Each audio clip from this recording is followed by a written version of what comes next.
Hi guys, तो ये वाला जो है वो अपने स्टूडियो का पहला लुक है जहां पे ये भी वाला कोई कंप्लीट नहीं हुआ है। इसमें बहुत सारे इंक्रीमेंट अभी बाकी हैं और ये इंक्रीमेंट होते रहेंगे क्योंकि मुझे हर रोज लगता है कि कुछ ना कुछ कमी है और वैसे वैसे चीजें बढ़ती जाती हैं। तो ये लाइफ टाइम चलने वाला है। बट आज का जो टॉपिक है ना वो टोटली डिफरेंट है और डेफिनेटली आपके बहुत सारे काम आ सकता है क्योंकि मैंने ऑलरेडी ये काम कर दिया है जो मैं आपको दिखाने वाला हूँ। लेकिन मुझे लगा कि ये बहुत सारे लोगों की प्रॉब्लम हो सकती है, तो मैंने इस चीज को रिकॉर्ड किया अभी और सारी चीजें मैं आपको दिखाने वाला हूँ।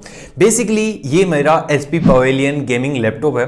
पवेलियन ये जो सीरीज है वो HP की एक गेमिंग सीरीज है जहां पे हमको इसमें देखने को मिलता है GTX 2000। मैं ग्राफिक कार्ड की बात कर रहा हूँ, NVIDIA 2000 काफ़ी कमाल का ग्राफिक कार्ड है। लेकिन इसमें जो कमी है वो है SSD वाली स्टोरेज। जिन लोगों को पता नहीं हो ना, दो टाइप की स्टोरेज होती हैं, एक SSD होती है, एक SSD होती है। SSD होती है वो हार्ड डिस्क ड्राइव होती है जो बेसिकली पुरानी हो चुकी है बहुत, जिसमें हमको स्पीड काफ़ी कम देखने को मिलती है, हालांकि काफ़ी ज़्यादा सस्ती भी होती है वो। इसमें हमको मूवेबल पार्ट्स देखने को मिलते हैं जिसकी वजह से जल्दी खराब भी हो जाती है। लेकिन उसका एक इंप्रूव वर्जन है वो है SSD, सॉलिड स्टेट ड्राइव।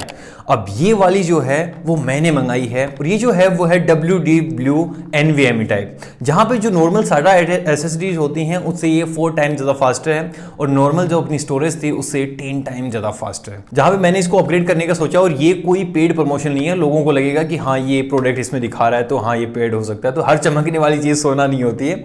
जहां पे मुझे जो पर्सनल एक्सपीरियंस मैंने किया है अपने लैपटॉप के साथ वो मैं आपसे यहाँ पे शेयर कर रहा हूँ। तो ये वाला जो लैपटॉप है इसमें मैं SSD डालने वाला हूँ। अभी मैं आपको दिखाता हूँ कि इसकी नॉर्मल HDD के साथ कितनी स्पीड है जब हम इसको ऑन करते हैं।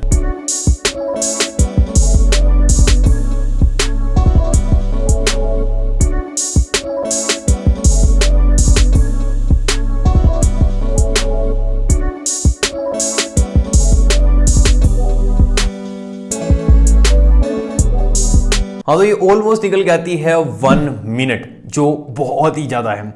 अभी मैंने ये वाली परचेज की है जिसकी रीड स्पीड है 2400 Mbps, मतलब ऑलमोस्ट 2.5 GB ये रीड स्पीड करता है। उसके बाद राइट स्पीड जो है वो 950 Mbps है। और ये अगेन मैं आपको बता दूं ये NVMe टाइप है, जहां पे ये वाली मुझे पड़ी है, इस पे MRP लिखी है 5700 रुपीज़, लेकिन मुझे 3800 रुपीज़ की पड़ी है। फ्लिपकार्ट, अमेजोन पे कहीं भी जाके आप बाई कर सकते हो, नीचे लिंक आपको डिस्क्रिप्शन में देखने को मिल जाएगा। ये डेस्कटॉप और लैपटॉप दोनों के लिए कंफर्टेबल है और नॉट ओनली ये HP के लिए, ये Asus के लिए, Lenovo के लिए बहुत सारे लैपटॉप्स में काम कर जाती है और मोस्ट ऑफ द लैपटॉप में यही वाली टाइप काम आती है। तो अभी मैं अपने इस लैपटॉप खोलता हूं और इसमें इंटरनल जो पार्ट्स हैं वो भी आपको दिखाता हूं और साथ साथ में कैसे मैं इसको इंस्टॉल करता हूं वो भी दिखाता हूं। तो यहाँ पे ये 6 स्क्रूज और एक और स्क्रू यहाँ पे देखने को मिलता है। हाँ, ये खुलने में बहुत ज्यादा डिफिकल्ट है क्योंकि ये नॉर्मल बैक पैनल की तरह नहीं है। आपको ATM कार्ड या कुछ ऐसी नुकीली चीज आपको यहाँ पे यूज करनी पड़ेगी। नुकीली इसका मतलब ये भी नहीं है कि स्क्रू ड्राइवर यूज कर लो, ऐसा बिल्कुल भी नहीं है। आपको नॉर्मल कोई ATM वगैरह से यूज करोगे तो नॉर्मल ये बैक पैनल खुल जाएगा। और यहाँ पे जैसे आपको दिख रहा है ये आपको एक ब्लैक रैप देखने को मिलता है जिसके नीचे आप अपनी रैम और SSD इंस्टॉल कर सकते हो। जिन जिन लैपटॉप्स में एक्स्ट्रा ये पोर्ट होता है उसी में देखने को मिलेगा, ऐसे नॉर्मल में भी आप खोजने बैठ जाओगे कि हमारे वाले में तो है ही नहीं। तो बेसिकली मेरे वाले लैपटॉप में ऑलरेडी 8 GB रैम जो है वो इंस्टॉल्ड है, साथ में 1 TB मेरे को मिली है HDD, लेकिन मेरे को SSD में कन्वर्ट करना है और मेरे पास जो SSD है वो है 250 GB। अब यहाँ पे ये जो स्लॉट है वो आपको दिख रहा है, यहाँ पे हमको SSD अपनी जो है वो इंस्टॉल करनी है। नॉर्मली आपको जेंटली इसको प्रेस करना है और ये हो जाएगी, लेकिन यहाँ पे आगे की तरफ जो आपको स्क्रू देखने को मिलता है ना तो वो आपको SSD जो आप खरीदोगे उसके साथ आएगा और ना ही आपको लैपटॉप में देखने को मिलेगा। एक्चुअली मेरे वाले में तो नहीं है, हो सकता है कि आपके वाले में आपको एक्स्ट्रा स्क्रूज देखने को मिल जाए और वो आप इसमें लगा सकते हो। तो मैं यहाँ पे नॉर्मली मैंने चारों तरफ अपने स्क्रूज देखे हैं तो कोई भी मुझे एक्स्ट्रा देखने को नहीं मिला, तो मुझे अपना फैन वाला स्क्रू खोलना पड़ेगा। अब ये वाला स्क्रू खोल के मैं नॉर्मली यहाँ पे लगा दूंगा और ये यहाँ पे अपनी जो SSD है वो डल चुकी है। अब आप ये सोचोगे कि हाँ SSD इंस्टॉल हो गई है, कैसे हमने अपनी विंडोज को भी कवर नहीं किया, कैसे हमने अपना डेटा है वो भी कवर नहीं किया, तो कैसे ये चीजें हो पा रही हैं नॉर्मली। लेकिन मैं आपको बता दूं कि हमने नॉर्मल वे में सीधा इस SSD को इंस्टॉल किया है, बाकी सारी चीजें हमको करनी है। अगर मैं आपको बताऊं कि आपका गेमिंग लैपटॉप है या फिर कोई भी नॉर्मल लैपटॉप है और वो वारंटी पीरियड में है, तो अगर स्पेशली HP की मैं आपसे बात करूं तो बैक पैनल आप खोलोगे ना तब तक वारंटी जो है वो एक्सपायर नहीं होती होती है, और वो HP में क्या बहुत सारे लैपटॉप्स में नहीं होती हैं। तो आप ये चीज़ें खुद से कर सकते हो। और अगर आप सर्विस सेंटर के चक्कर काटोगे और ये जो HP केयर वगैरह होते हैं इनमें चक्कर काटोगे, क्योंकि मैं अपना रियल एक्सपीरियंस आपके साथ अभी शेयर करने वाला हूँ। कल मैंने यही सोचा कि मैं जो नॉर्मल मेरा लैपटॉप है ये वारंटी पीरियड में है, मैं सीधा जाके वहीं से इसको इंस्टॉल करवा लेता हूँ, लेकिन वहाँ पे चीज़ें कुछ और ही देखने को मिली। सबसे पहले तो वो जो HP वाली SSD है वो आपको रेकमेंड करेंगे, जो SATA SSD होती है, और उससे ये NVMe वाली बहुत फास्ट है। तो मैं आपको रेकमेंड नहीं करूंगा कि आप HP वाली डलवाओ। उसके बाद अगर आप उनको बाहर से ले जाके कोई SSD देते हो, तो यहाँ बेंगलोर की मैं आपसे बात कर रहा हूँ 1300 रुपीज वो इंस्टॉलेशन चार्ज लेते हैं। और ट्रस्ट मी भाई, ये 1 घंटे का भी काम नहीं है, नॉर्मल आधे घंटे में होने वाला काम है, और इसको कोई बच्चा भी कर सकता है। अभी मैं पूरी प्रोसेस आपको बताने वाला हूं। तो मैं वहां से सीधा आ गया यहाँ पे, और मैंने ये वाली जो SSD है उसको ऑर्डर किया था। तो उन लोगों को 1300 या फिर 1000 रुपीज 500 देने की भी कोई जरूरत नहीं है। सीधा मैं वहां से वापस आ गया, मैंने ये वाली ऑर्डर की, आज मुझे मिल चुकी थी और हमने अभी इंस्टॉल कर लिया है। अभी मैं आपको एक सॉफ्टवेयर के बारे में बताने वाला हूं जो बेसिकली पूरी तरीके से आपको फ्री ऑफ कॉस्ट देखने को मिलता है। ये भी कोई स्पॉन्सर्ड नहीं है, मैं अपना रियल एक्सपीरियंस शेयर कर रहा हूं, अगेन मैं आपको बोल रहा हूं यहाँ पे। और इस सॉफ्टवेयर का नाम है डिस्क जीनियस,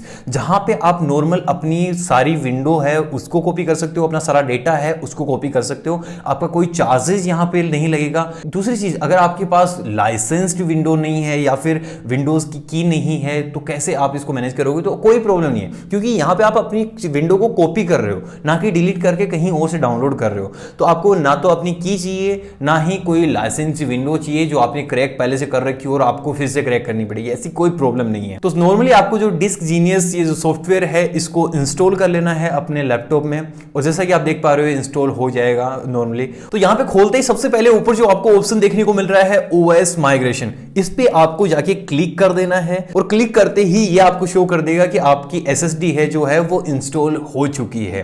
तो आपको करना क्या है, ये सारा जो डेटा है वो इसमें कॉपी करना है। तो हमको इस OS माइग्रेशन पे क्लिक कर देना है। उसके बाद हमको यहाँ पे दिखाई दे जाएगा कि हमने ऑलरेडी इंस्टॉल कर ली है अपनी जो SSD है।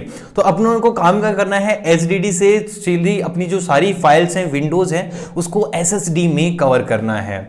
अब ये सारी चीजें नॉर्मली हो जाएंगी। आपको यहाँ पे एंटायर BIOS पे क्लिक करना है, और जो आपके फोल्डर्स जैसे जैसे बने हुए थे सारे के सारे आपके SSD में वैसे के वैसे बन जाएंगे। लास्ट में दोनों जो ऑप्शन हैं उसको टिक मार्क कर दो, ताकि आपका लैपटॉप जो रिस्टार्ट हो उस वक्त आप सीधे डायरेक्ट BIOS में चले जाओ और आपकी जो प्रायोरिटी है वो आप SSD को दे पाओ। इसके बाद आपको नॉर्मली ओके पे क्लिक करना है, और उसके बाद जो ऑप्शन सबसे पहला है हॉट माइग्रेशन, उस पर आपको क्लिक करना है।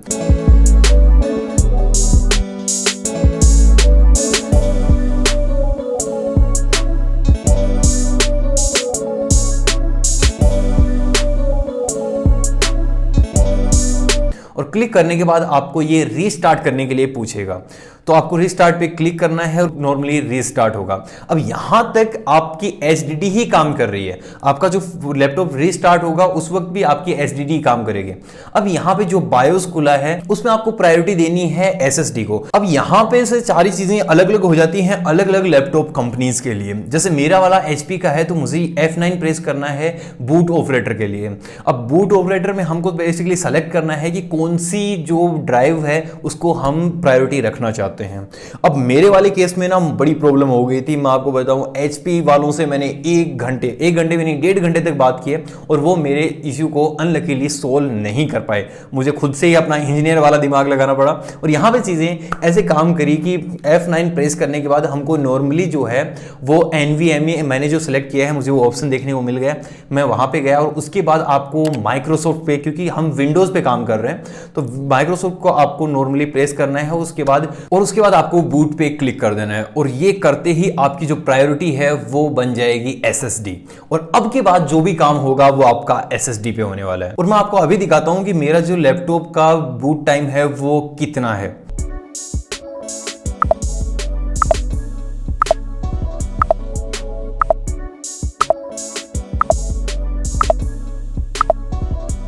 तो ये ऑलमोस्ट 10 सेकंड्स में ओपन हो चुका है। मतलब पहले जो 1 मिनट में ओपन होता था वो अभी 10 सेकंड से भी कम में या फिर उतने टाइम में ओपन हो रहा है। मतलब 6% इंक्रीमेंट तो मुझे सामने देखने को मिल रहा है और मैं हर चीज को क्लिक करने के बाद मैं इस चीज को देख पा रहा हूं कि ये कितना फास्ट हो चुका है।